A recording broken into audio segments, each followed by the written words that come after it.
너무 오른다 여기만 초점이 안 맞춰졌으면 좋겠어요. 할 수 있는 정책 자체가 막 넓은 범위가 아니에요. 기존에 했던 거에서 조금 더 보완하거나 또는 완전 새로운 정책을 하기는 어렵거든요. 부동산 불패시나? 라는 말이 있을 정도로 부동산 엄청 핫했잖아요. 최근에는 좀 그런 것 같지가 않더라고요. 오히려 지금도 시장에서 거래가 되고 있는 거는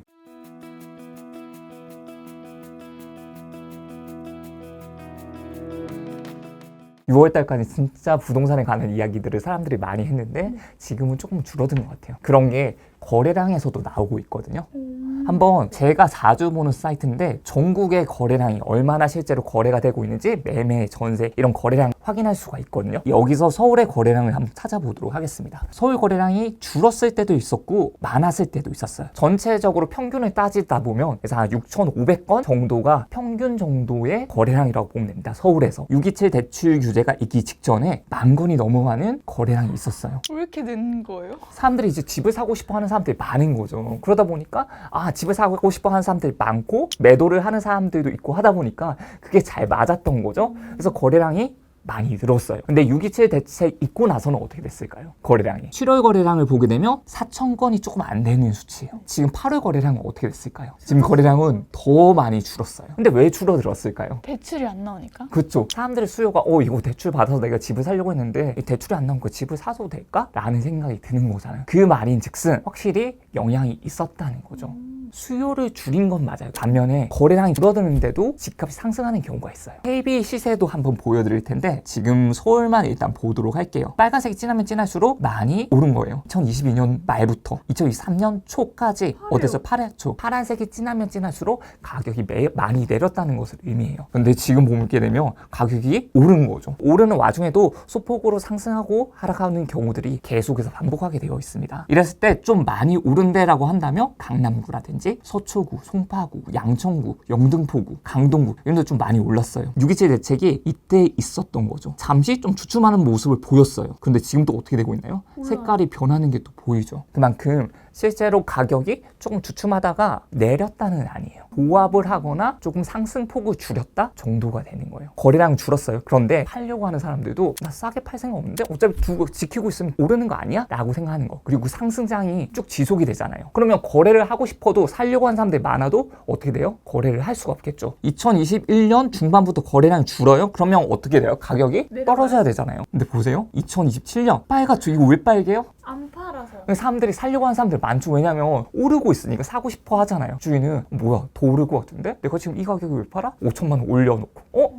이것도 누군가 살려고 하네? 나 안 팔아. 이게 돼버리는 거예요. 그러다 보니까 매매를 할 수 있는 매물량 자체가 줄어들고 사고 싶어 하는 사람들이 많다 보니까 거래는 되지 않는 상태에서 가격이 올라가 버리는 거예요. 규제가 나오는 게 실제로 수요를 억제하기 위한 규제가 나오는 거예요. 예를 들자면 지금도 대출 규제가 나왔죠. 그럼 대출 규제에서 또 다른 규제가 또 하나가 더 있어요. 토제도 있잖아요. 지금 만약에 내가 이 집을 보유하고 있을 때 문제가 된다. 예를 들면 보유를 하고 있는 것만으로 돈을 많이 내게끔 해요. 그럼 보유를 하고 있는 사람들이 많을까요? 팔 것 같아요. 근데 세금을 많이 거둘 수 있겠죠. 보유세를 증가하는 것도 방법이 되는 거예요. 보유를 하고 있으면 보유세 부담이 되는 사람들 매도를 할 테니까 세금을 거둘 수도 있고 내가 집값을 좀 안정화시키는데 왜냐면 팔려고 하는 사람들 많은 집값이 안정화가 될 수도 있잖아요. 그 첫 번째. 두 번째가 뭐냐면 양도세를 중과를 시킬 수가 있어요. 그러니까 세금이 부족하잖아요. 그럼 세금을 거두게 하려면 양도세를 중과를 시킬 수가 있어요. 그러면 어떻게 돼요? 사람들이 버티기 시작하는 거예요. 세금을 너무 많이 내야 되니까 오히려 그냥 나 버틸래. 어차피 보유세 내는 것보다 자산 오르는 속도가 더 크니까. 집값을 잡으려고 정책을 냈는데 안 잡힌 거잖아요. 결론적으로. 그렇죠. 정부 입장에서는 집값을 계속 잡고 싶어 할 텐데 그러면 2차 규제가 나올 여지도 좀 있나요? 2차 규제가 나올 수도 있습니다. 제가 기사를 한번 봤어요. 8월 20일 기사거든요. 부동산 세금으로 잡지 않는다. 정책실장 큰 오산 헤드라인으로 나온 기사거든요. 이재명 정부가 들어설 때 부동산을 세금으로 잡지 않는다고 했어요. 이 아래쪽 이야기를 보게 되면 세금으로 부동산을 잡지 않겠다던 이재명 대통령의 대선 전 발언에 대해 아직도 유효하냐는 질의가 있었다고 해요. 그때 부동산 시장 안정과 주거복지가 제일 중요하다. 그렇죠. 너무 중요해요. 그렇죠. 맞는 말이죠. 수단은 절대가 될 수가 없다. 수단은 절대가 될 수가 없대요. 바뀔 수도 있다는 걸 살짝 의미하고 있어요. 주거복지와 관련해서 필요하면 수단이 제약되어서는 안 된다. 이 대통령의 발언은 약속도 아니고 공약도 아니다. 세금으로 집값을 잡는 것으로 쓸 거다는 건 아니지만 안 한다고 했으니까 손발 묶는 건 큰 오산이라고 강조했다. 지금처럼 시장이 안 잡히잖아요. 좀 추가 대책이 나올 수도 있는 거예요. 세금을 안 건드리냐? 그게 아니라는 거죠. 시장이 어떻게 되는지에 따라 다르겠지만 시장이 너무 과열되고 한다면 세금적으로도 들어갈 수가 있다라는 걸 이야기를 하는 거예요. 세금적으로 어떤 게 들어갈 수 있을까요? 규제 지역의 확산이 먼저 될 수가 있을 거예요. 특히나 한강 라인 쪽으로 가격이 많이 상승했거든요. 그럼 그 지역들, 이게 만약 풍선 효과가 일어날 수 있을 거다고 예상을 한다면 조금 더 넓은 지역까지도 확대 가능하고 경기도 일부 지역까지도 확대가 가능할 것 같아요. 그리고 거기서 조금 더 심하게 한다면 토제까지도 지정을 할 수가 있겠죠. 토제는 실제로 토지거래 허가제예요. 그러니까 지역에 아파트를 매수를 한다면 실제로 거주를 해야 된다라는 걸 이야기를 하는 거예요. 그만큼 강력한 거거든요. 특히나 많이 올랐던 지역이 강남, 서초, 송파, 용산 이런 지역이 규제 지역인데도 많이 올라, 토제 지역인데도 많이 올랐어요. 그 지역에 지금 대출 한도가 50%예요. 집값이 50%까지 대출을 해준다는데 그걸 줄일 수가 있는 거죠. 50%는 많이 해주는 거예요. 50% 많이 해주는 거죠.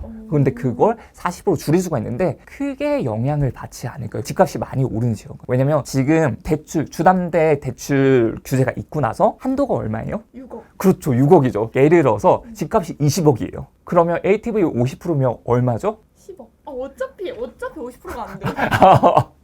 그걸 고가주택에 한해서는 그게 해당이 안 되는 거예요. 크지는 않을 겁니다. 시장 흐름이 네. 현금 부자들한테만 좋은 상황인 것 같다. 우리나라에서 가장 좋다고 생각하는 아파트 중 하나가 압구정 현대아파트죠. 여기 아파트가 6월 달에 127억을 받았어요. 여기 오시게 되면 대출 규제 이후에 거래가 됐거든요. 근데 65억이에요. 하지만 반면에 오르지 않은 곳들도 많이 있어요. 서울에서는. 여전히 기회가 있는 곳들도 있고 저는 생각할 때 결국 이렇게 시장이 좋은 곳에 몰리잖아요. 좋은 동네만 살 수가 없으니까 인근으로 퍼지는 현상들을 다 경험을 해요. 시차를 둔단 말. 한 곳이 오르고 나서 바로 동시다발적으로 딱딱 뜨는 게 아니라 어느 정도 스무스하게 좀 가는 부분들이 있어요. 업앤다운은 있지만 결국에는 아마 서울에서 많은 지역 거의 끝단까지도 다 퍼지게 될 거예요. 그 끝단까지 다 퍼지게 되면 경기도까지도 퍼지게 될 겁니다. 이 흐름 자체는 시간이 좀 걸릴 수가 있다는 거죠. 할 수 있는 정책 자체가 막 넓은 범위가 아니에요. 기존에 했던 거에서 조금 더 보완하거나 또는 완전 새로운 정책을 하기는 어렵거든요. 급진적으로 밀어붙이기는 좀 어려운 부분이 있을 수 있습니다. 물론 집값은 안정화되는 게 너무 좋죠. 중요하죠. 그 부분이. 저 역시도 그 부분에서 너무 공감을 하고 근데 지금 나오는 정책들이 대부분 다 조금 단기적으로 수요를 억제할 수 있는 정책이거든요. 항상 생각을 하고 있는 게 수요를 억제하는 정책 플러스 한 가지가 더 나와야 된다고 생각을 해요. 그거는 공급이요. 수요를 분산시킬 수 있는 공급 정책까지 같이 나와야 돼요. 그것도 어디에? 사람들이 좋아하는 지역에. 외곽에 공급을 아무리 많이 한다고 하더라도 사람들이 외곽에 가고 싶어 하지 않거든요. 지금도 3기 신도시 특징이 내가 살기 편한 집으로 만들려고 한다면 환경적인 요소, 교통적인 요소, 일자리적인 요소 이런 게 만족이 돼야 되는 거거든요. 좋은 공급이 있으면 좋지 않을까? 근데 생각해보면 공급을 한다고 마음을 먹어요. 그 공급이 될 때까지 얼마 정도 걸릴까요? 시간 최소 3년이에요. 더 길게 걸려. 3기 신도시가 발표한 지가 언제예요? 2019년이에요. 실제로 여기에 지금 완공이 돼가지고 입주를 하는 곳이 있을까요? 근데 2020, 21, 22, 23, 24, 25, 6년째거든요. 모두 다 입주를 하려면 언제가 돼야 될까요? 10년이 넘게 걸리는 거예요. 그러니까 실제로 시간이 많이 걸릴 수가 있는 거예요. 근데 이게 쉽지 않은 문제예요. 공급에 대한 문제가.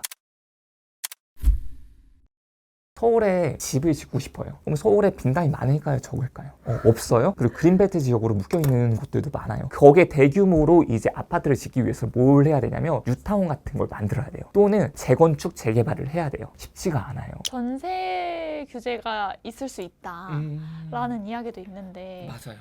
전세에 이제 규제가 일어나게 되면 전세 DSR을 도입한다라는 이야기가 있죠. 소득에 맞는 대출로서 전세자금 대출을 해주겠다라고 하는 거잖아요. 전세자금 대출을 편하게 받았는데 대출 절차가 좀 더 까다로워질 거고 내가 대출 받을 수 있는 한도가 줄어들게 될 거잖아요. 나는 여기 살고 싶어요. 근데 대출 한도는 줄어들었어요. 월세화가 되는 거예요. 실거주자 입장에서는 좀 부담이 되는 건 사실이죠. 왜냐하면 내가 그 돈을 계속해서 내야 되는 돈이 생기는 거니까. 근데 이 정책 자체가 처음 나온 게 아니에요. 기사를 하나 가지고 왔는데요. 연합뉴스 기사예요. 2024년 2월 기사예요. 거의 1년 6개월 정도 전의 기사죠. 있죠. 전세 DSR, 전세 대출에도 소득 따진다. 헤드라인 자체가 날짜만 바꿔가지고 2025년 8월이라고 하면 어떨까요? 워낙에 대출을 받는 사람들이 많고 가계부채가 늘어났다 보니까 그 가계부채를 줄이고자 하는 부분이 있거든요. 전세 대출 DSR 적용은 임차인에 대한 대출 가능액 축소는 물론 임대인의 전세 반환 문제로 이어질 수 있어 실제 범위에 따라 임대차 시장이 적지 않은 파장을 일으킬 수 있다라고 했어요.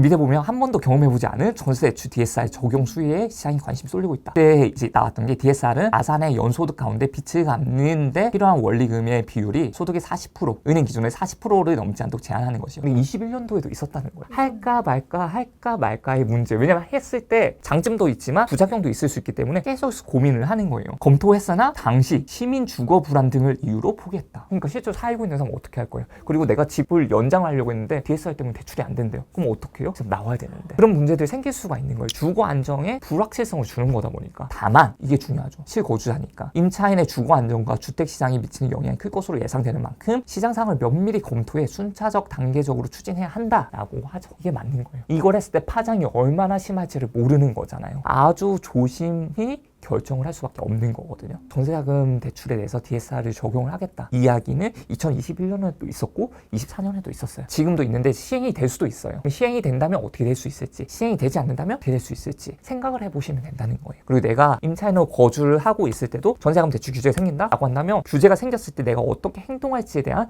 액션이 있어야 될 거잖아요. 그런 것도 미리 생각해 볼 수가 있는 거죠. 아, 나 지금 전세자금 대출 받고 있어가지고 편하게 거주하고 있으니까 문제되지 않을 거야 라가 아닌 거죠. 혹시나 이게 생겼을 때 나는 어떻게 해야 되지? 내가 지금 전세자금 대출 이만큼 받고 있는데 전세자금 대출이 얼마나 나오지? 만약에 안 나오면 나는 어떻게 해야 되지? 계획을 세워야 된다는 거죠. 우상향을 하는 와중에 항상 하락이 있었어요. 한 번씩 하락. 어떻게 알아보냐면 사람들이 전혀 관심을 가지지 않을 때 청약을 하는데 경쟁률이 이런 경쟁률이 아닌데 라고 생각되는 경쟁률이 나올 때가 있어요. 예를 들면 올림픽파크 포레온 둔촌주공을 재건축한 아파트가 있어요. 이 경쟁률이 3점 몇 대 1이 나왔어요. 사실은 그 경쟁률이 나올 수가 없는 아파트거든요. 원래는 역대 최고의 경쟁률, 역대 제일 많은 사람들이 지원을 할 거다라고 했던 아파트 중에 하나예요. 근데 시장이 안 좋았잖아요. 그런 현상들이 일어나요. 시장 가격이 그 직전 정고점보다 30% 이상 떨어지는 경우들이 있어요. 그 정도의 이제 집을 산다라고 한다면 저는 그래도 좀 저점이라고 생각을 하고 있습니다. 내가 관심 있는 아파트 단지가 있어요. 그러면 그 아파트 거래가 되는지, 저가 매물이 없어지고 있는지, 전세 거래가 계속 활발하게 일어나고 있는지 이런 것도 계속 볼 필요가 있는 거죠. 지금이 아니라도 기회가 또 올 수도 있잖아요. 그 기회가 있을 땐 잡아야 될 거잖아요. 예를 들어서 전세로 거주한다고 해봐요. 전세로 가기 가장 좋은 시점은 언제일까요? 공급이 많을 때. 해당 지역에 공급이 많을 때 전세 물량이 쏟아지거든요. 그때 주변 전세값이 쑥 내려가는 경우들이 많이 있어요. 입주 물량이 많아지게 되면 전세를 많이 내놓잖아요.